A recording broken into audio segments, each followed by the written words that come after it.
how I choose is it'll be very perhaps not a common answer, but it's all instinct. I think thesis obviously has a role to play. So does sectors of interest, and so does a lot of other factors. But I think at the end of the day, it's the first time that you hear an idea and you speak to an entrepreneur. If you actually think that okay, wow, this is fantastic, that's without going deeper, I think most of my decisions are based around that first gut feeling. And while I will definitely not say that I've been amazing at it, I think this gut feeling has been fairly well rewarding.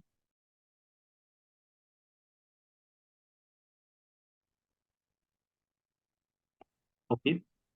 Hello, ladies and gentlemen. Welcome to yet another episode of Invest with Dexter. I am Ankit Saraf from Dexter Ventures. I'm a senior associate out here. At Dexter Ventures, we've been investing in startups for the past 3 years. In the 3 years period, we've had a chance to partner up with 30 plus investment company, 30 plus portfolio companies across the spectrum of consumer tech companies across healthcare, education, B2B SaaS, finance, and AI ML, right? As you would have seen my previous videos, I've been taking this initiative to delve deeper into the lives of our angel investors. As you know, rightly know, there are about 20,000 angel investors, much less than what US and China would have, but we're looking forward to a greater journey in the future. And as far as these 20,000 angel investors who've already started this journey, they're well aware of the fact that they want to be a part of, or rather have a slice of the India's growth story. So without further ado, I welcome you to our next guest for the evening. Hi Akshit, how are you? Hi Ankit, I'm very good. How are you? I'm doing good too. Thank you so much for taking time to come for this podcast. I welcome you wholeheartedly to this podcast. For the benefit of our Thank you for viewers, being the Dexter. yeah, for the benefit of our viewers, Akshat, could you please introduce yourself? Sure. Hey, hi guys. I'm Akshit. I'm a corporate lawyer based out of Delhi. I run one of India's largest startup law firms, focusing specifically on investment transactions.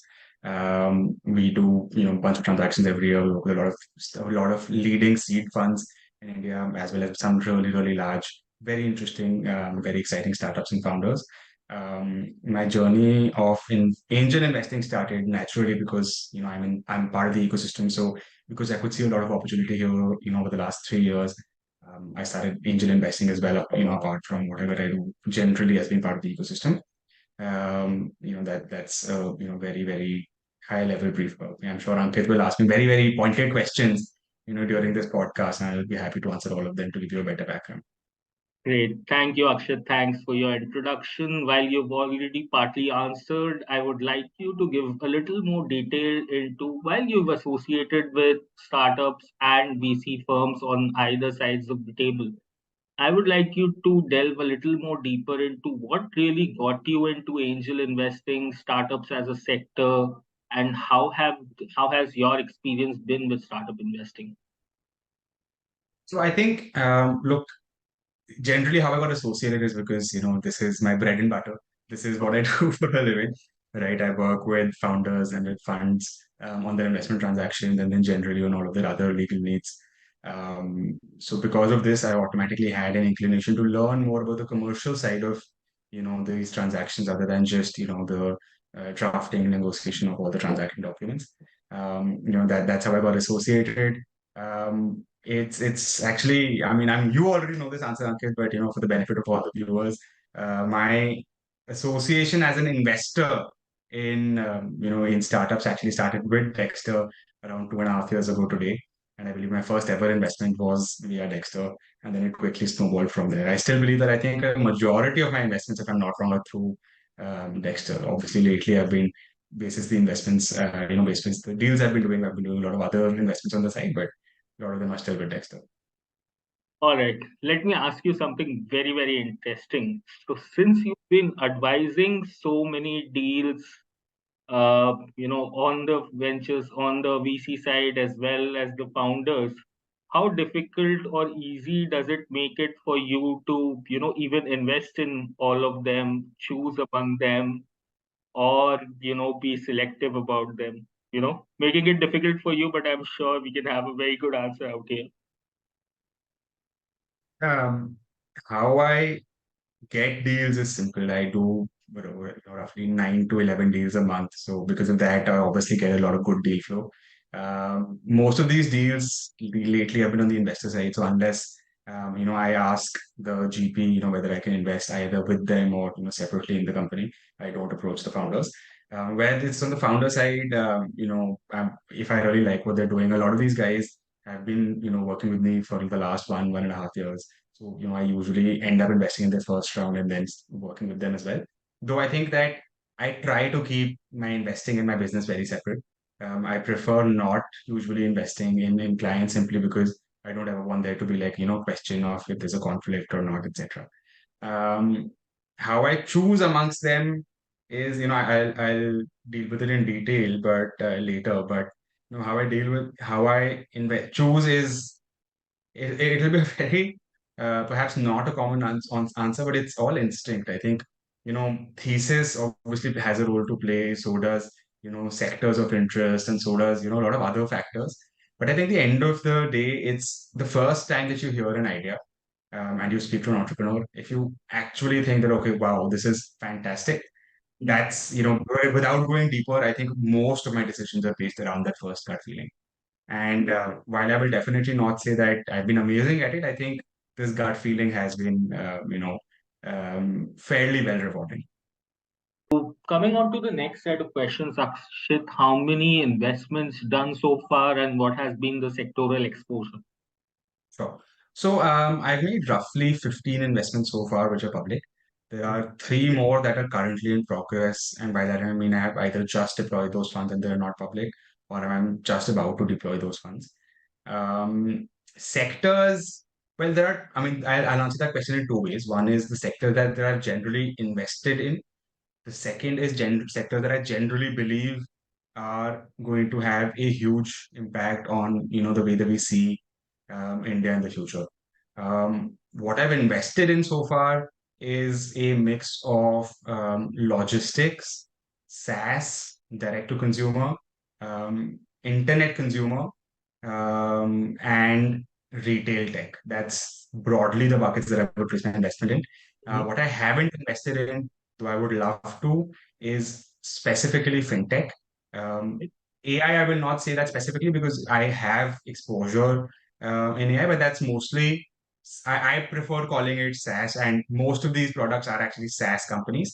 They're Mhm. just using AI in some form or the other. The second part is in terms of sectors of interest. As I said, fintech is obviously there. What I think will play a huge role in the future, and my personal thesis is around three things. One is I believe that while have obviously seen a huge e-commerce wave and a huge wave in terms of internet first businesses, I think with the recent, or not so recent, rather lockdown and people's penchant to now go out again and again to either from a shopping perspective to get the look and feel of products, or second from a general experience perspective. I think a sector which is really, really A, blowing up in general, and B, will contribute enormously over the next few years to India's economy is retail tech. And by retail tech, it could be anything like, think what Chayos did for, tea, or a Blue Tokai did for coffee, right? There are similarly other businesses which are building very, very interesting methods of tapping the retail market in India. I think those are huge cases where we see a lot of interest. Uh, and the second sector that I'm going to invest in even more is D2C enablement. I think India is now an aspirational country, or not now. India has been for a really long time an aspirational, country, and I think the era of aspirational spending here is, and being an aspirational consumer is here, right? So people want better products at better prices and better quality, Mm. right? Want good brand recall. I think, and that is also why I have a lot of D2C exposure in my portfolio. But I think the largest winner in terms of the rise of consumer culture or aspirational consumer culture in India is actually going to be companies which are helping enable consumer brands grow, right? And that could be a SaaS business, that could be a fintech business, that could be as simple as omni-channel logistics, where I think I already have exposure in, and Ankit, you know that as well, right? A dear friend, um, So, Siddharth is building something really interesting there. absolutely I think these are the sectors which will have a massive growth spurt over the next few years. great. You've already covered another question which I was supposed to ask, so thank you so much. I'm Uh, sorry, I will no, try to that limit that myself to helps. the exact question. Impromptu conversations like these, which are unstructured, bring out a lot more than what you've planned for. So these are things which I enjoy the most. So help me understand, Akshit, if you have to name a few success stories, you can choose not to name or not name the startup, and maybe a couple of Dutch stories where you felt it was good and it couldn't work out, right? On both sides of the spectrum. Help us uncover some stories. I think I would prefer not naming, but just to talk about um, sectors that have paid off. Interestingly, my winners so far, at least, are in logistics or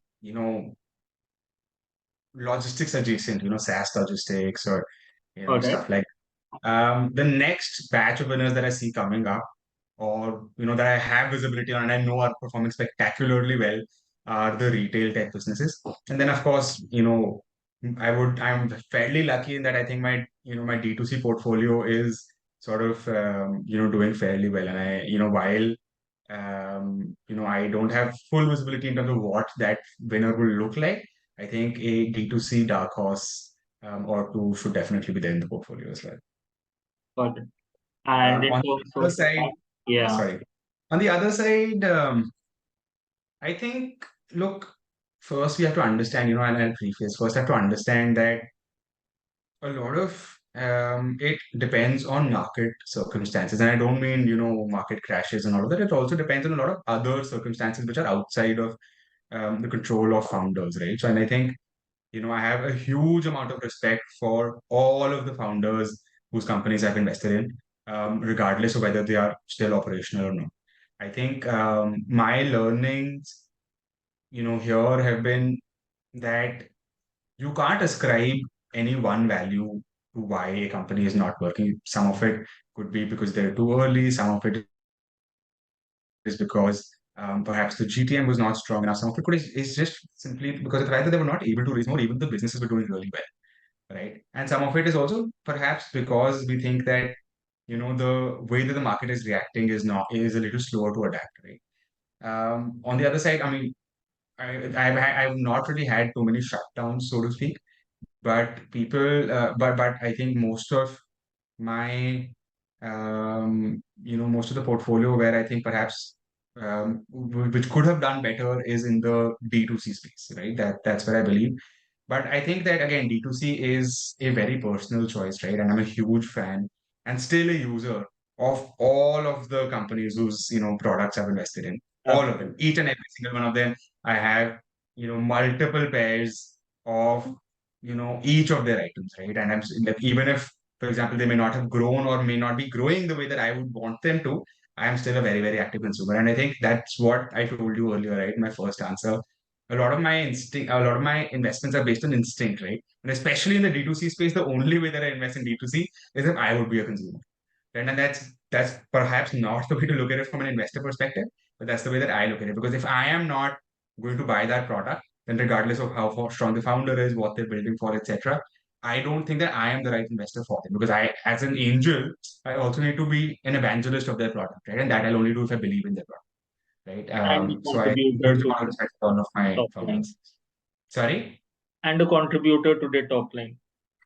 I think my contribution is going to be fairly As minuscule. minute as it could be, but you're still right. No, absolutely. And there's this one product which I will refrain from naming, but honestly, I'm in love with the products, and I always have been. Like the first time I met the founder, spoke to him, and that was completely non-investment related, right? We were trying to figure out what he was doing in the space, and you need to just sort of fix some legal gaps in the company.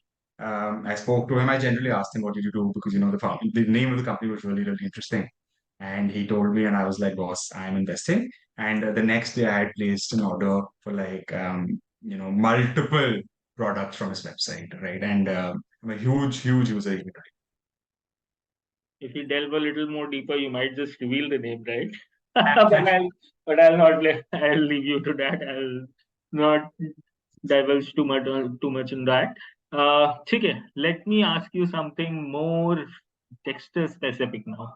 You've been, as you mentioned, you've been with Dexter, you've been investing with Dexter, advising on some deals as well for the longest period of time. You've been here for 2.5 years now, if I'm not wrong, right? Right. I believe the only deals with Dexter that I haven't done are the first one or two. Yeah, pretty much the same trajectory for both of us. So help us understand what you've liked about us. As you mentioned, you've got half of your portfolio or a lot of your portfolio companies via Dexter itself. What you've liked, you've seen our journey grow up close and personal. How has your experience been? What's been good? What's been bad? Sure. I think the one thing that I really, really appreciate about Dexter is the immense amount of respect that you guys have for founders and for other players in the ecosystem, right? Whether it's me as your counsel, whether it's your tax advisors, whether it's your investors in the syndicate, whether it's, your co-investors in a deal. I think the way that you approach any interpersonal conversation is something I'm a huge fan of, right? And I think, I've had very lengthy chats with both Tushar and Devendra, and the amount of specific detail, especially in this amount of detail that Devendra puts in terms of how he approaches conversations, is something which has been a huge learning experience for me and something which is an inspiration, for lack of a better word, right? I think that's one thing that I really, really appreciate about Dexter. Coming to more specifics, I think the second thing that I really appreciate is you guys are extremely thorough in the kind of investments that you make, and regardless of whatever market trends are, right? You don't invest in a company unless you are super, super, interested in the building, in whatever the founder is building, and also have very high conviction, right? I have seen you, even deals that I have seen you saying, okay, no, regardless of whoever else is investing, whatever the founder is saying, whatever the thesis is, entry price is something that you guys are particular about, which I really like. As an angel, I mean, obviously that's how I make money. And second is the way that you are super, you know, thesis driven, regardless of whatever, anybody tells you, right? Any venture partner of yours, anybody who, regardless of whatever anybody tells you, you will do your own full diligence and you will not invest unless you're, convinced that this is the company that you want to invest in. It's fantastic. Great. No, that's actually, Akshat, that flows from the DNA or the thesis of how, Devendra has always wanted to build Dexter's investment business, or, Dexter Angels earlier and Dexter Ventures. As you rightly know, so far syndication was happening and we are on the verge of launching our micro fund, which helps investors not only just invest in startups but build a portfolio. And of course, they have the option to invest more in the companies where they feel more confident about, right? So, with that thesis always in the mind that, syndication would always work as a track building or the track record building exercise, and we ultimately have to become first a micro fund and then a fund, a larger fund. And ultimately, what lies underneath is the fact that we have to be a fund manager of choice for our investors, and institutional investors for our portfolio companies, and the founders boast about us, right? So that flow and that ethos has been what has been driving our all our initiatives towards investors, as you said, founders, tax advisors, legal advisory, everybody for that matter, right? So yeah, that's what's happening at Dexter. Quickly, before we get on to the most, interesting aspect of this conversation, I have one final question for you before that, and that is what advice you have. As there are 20,000 angels in India, some active, some inactive.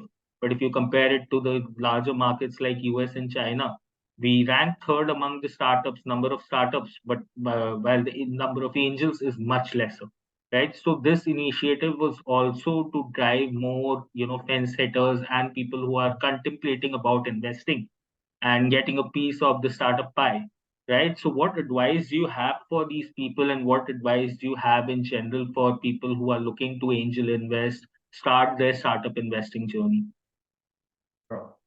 Um, Look, I think I am way too underqualified. Actually, I don't think you don't even think I'm underqualified. I don't think I'm qualified to answer this question. You know, I will only be able to tell you what others who I really look up to in the ecosystem as investors have told me, right? And I think I'll answer that question in two parts. One is in terms of general high level advice, and then perhaps that I have received, and then perhaps the second will be in terms of why I see that there's a lack of, or not rather a lack, but rather a lower density of angel investors in India as compared to others. I think the first is, I think, what one of the people that I really look up to told me is that, you have to understand, from the perspective of the founder as well as from your perspective, right? And the only way to do it is to do very, very basic first principles thinking. And that is not, your analysis on of a team or a TAM or anything. It is whether you believe that the problem statement that the founder is trying to solve really exists or not, right? Correct. And whether that problem statement resonates with you or not. Because, I may believe that a problem statement exists, but if that problem statement or that problem that the founder is trying to solve doesn't resonate with me, then I'm unlikely to ever be fully convinced of what the founder is building. And I think that at least the kind of investments that I make, my ticket sizes, etc. I think there are more than enough qualified angels who are able to help the companies in much better ways than I would ever be, right?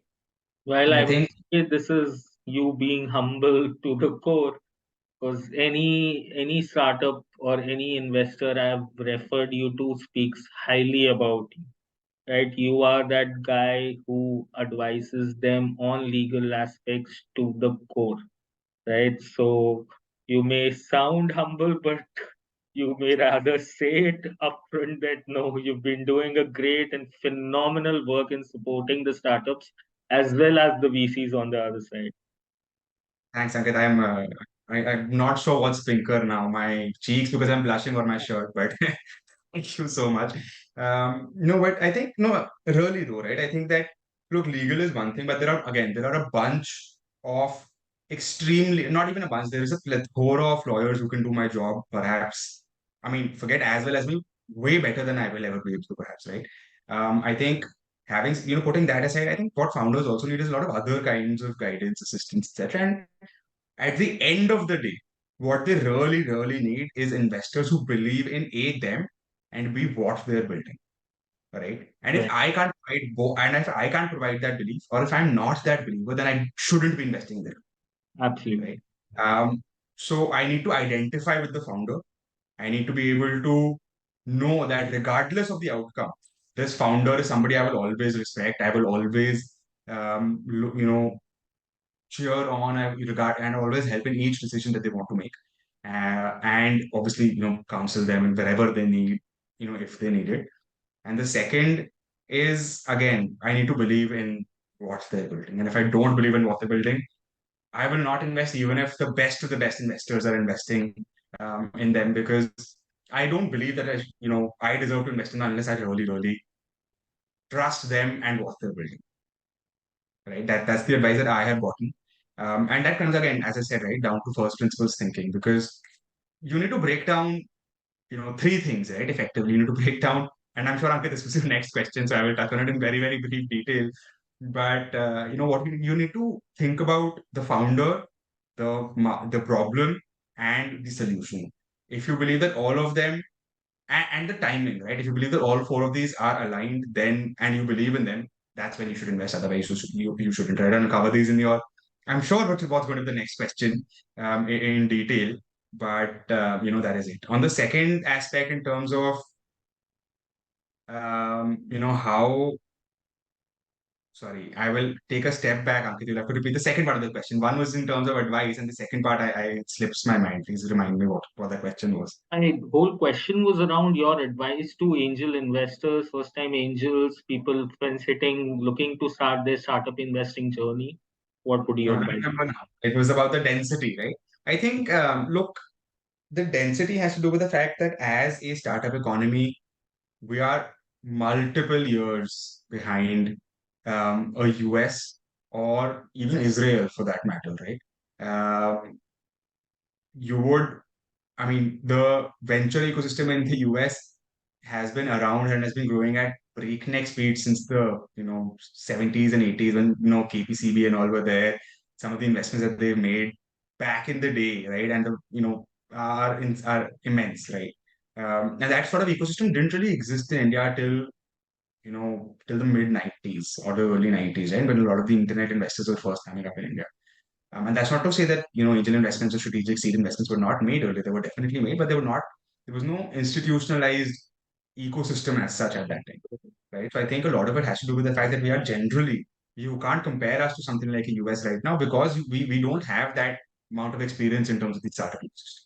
The second is also, I think it is a very, very information driven ecosystem, right? And while with the advent of a lot of investors such as yourself or with such as some other online platforms that we've been seeing, I think they're trying the one thing that you need to solve for is the information gap. Once you solve for information gap and access, right, that's when angel investors will start coming up. And I think over the last 3, 4, 5 years, we've seen a lot of angels coming up. Once those success stories becoming more and more common, right, and somebody in your friend circle has done an angel investment and it's paid off, that's when I think it'll spread like that wildfire. And I think we're almost at that point, but I think we'll take a little slightly more time to just get there. Got it. Great. Like, thanks, Akshit. Puts a lot of perspective for us, for our viewers, for everybody around, and those who will be seeing this video. And as I was telling you, I'll move to the most exciting part of this conversation. While I don't have coffee for you, nor Karan, and my hamper to you will come only once your portfolio starts giving you exit. We'll move to rapid fire, right? So Absolutely. maybe begin. Absolutely, absolutely. Great. Three things you look for when once you're investing in a startup, while you're So I investing in it. was saying that I knew that you would ask me this question because I mean, how else are we going to finish this conversation? But three things to be put very, very simply: team, time, and founder. So Great. it's founder Three market things. fit, the size of the market, Mhm. and whether I think this particular problem deserves a or needs a solution right. These are the three things that are key. Problem statement, resonation with you, right? Correct. Team, time, and problem statement relation. Correct. So team Team time, I prefer saying it as team time and timing because I think that each problem needs to be solved and at deserves the to be right solved. time. It's about the timing of that resolution. Okay. Team, time, and timing. Three things you look for as a red flag, complete red flag in your investment. Uh, honestly, I don't have three specific things as a red flag, and I will not be able to answer this question like that. I would say trust your gut. If you feel something is off, something is. Okay, a very diplomatic way of saying it, but yeah, I'll take that for an answer. Uh, Three sectors you would want to take a bet on while you've given a lot of detail about it. Quickly, three sectors. 3 seconds, I want to take a bet on retail tech, D2C enablement, and hmm, I And would say um, third one I don't have actually. So I would say, okay, I will restart the question. D2C enablement, retail tech, and omni-channel logistics. While I think one of them already exists in my portfolio, but these are the three things that I think are key to resolving a lot of the growth problems that we have. got it. Quickly, this or that. Founder with a strong institutional background, founders with strong operating experience in the domain. Latter, always the latter. Large market with several VC funded players, or growing market with lesser competition, or we could say it a white or a gray space. Look, I think I mean I'll answer that question. I think the answer to both can be common because I don't think that most markets are first to market or winner takes all. I think that the usually markets are large enough for multiple large companies to coexist, and I think a healthy competition is very interesting as well. Um, I prefer being in one of the few who have invested early in that sector. But and if I see then that multiple other VCs are now following on, or other investors are following on and also doing investments in that sector, it just validate my thesis. But the answer is it depends on case to case. I don't have that ready answer. Got it. Three cases: startup with profitability from day one, startup with profitability in the foreseeable future, or hypergrowth focused startup in the near term and long term profitability. I think, look, I think the latter, the third, has been villainized a lot over the last year and a half. Where everybody's like, oh, startups only burn money; they're only, cash burning entities. And you have to put it into perspective, right? Like startups, because of the fact that they're raising venture money and venture funds have a life cycle, they have to focus on growth as well. I think the best way to look at it is, and I will just reframe that third option. I will say focus on growth with a view on unit economics. That's the key. That basically you need to know your business model. You know how you will make money. You don't necessarily need to be making money today. Yet another diplomatic answer. I Okay, think my I last think question. Yeah, yeah, please uh, go ahead. Sorry. as a lawyer, I think my diplomatic answers are the only ones that will help me keep my foot up my mouth. So I think it's part of it's second nature. But my last and final question to you: pre-seed seed startup at a lucrative valuation, or startup having achieved its PMF but at a premium valuation? To be very honest, the former, sorry, and that's only because no startup which has achieved PMF is going to come to me and say like, Akshit, do you want to invest in a startup? But I think that's also, I'm aware of my position in the ecosystem, so I think a lot of it comes from that.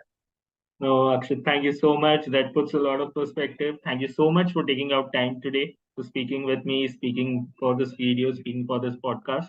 I think this video will help a lot more people get acclimatized to this asset class. And you coming from a legal background, having advised and now investing as well, makes you sit on both sides of the table. So yeah, happy to get a very diverse perspective from you, and that's what we are trying to achieve with this podcast series of Invest with Dexter, of bringing out the life stories of multiple people from multiple walks of life. Right? Thank you so Thank you so much. much. Thank you, Akshay.